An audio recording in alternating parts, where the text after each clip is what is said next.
同时，继续要来讲小黑蚊，台语讲蠓蚊啊，也就是乌蚊啊，是一种树花的昆虫，上爱树人的花，互家着的当下袂有感觉，但是过一段时间就开始来发作，会紧张甲会抓狂。医师讲这是过敏的反应，若是严重者，可能阁会发烧，爱来住院。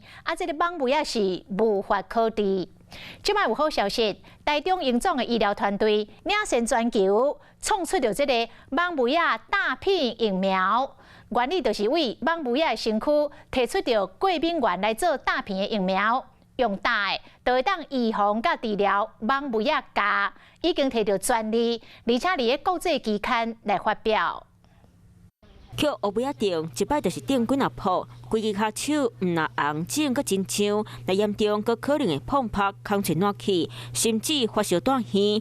台中荣总医疗团队就想着用疫苗大片来防过敏，伫咧乌蚊仔身上找出过敏源来提炼纯化蛋白质。该做成大片式疫苗，先搭伫咧鸟车做实验，实验的结果出来，无大片的鸟车一直咧疗伤。有大片的鸟翅啊是正常活动，无受影响。在临床上，我们可能会贴前臂，因为最容易观察。那再来就是这里的皮肤的角质比较薄，所以我们要做简单去角质，那也比较不会说这个 DNA 疫苗的穿透受到角质的阻碍。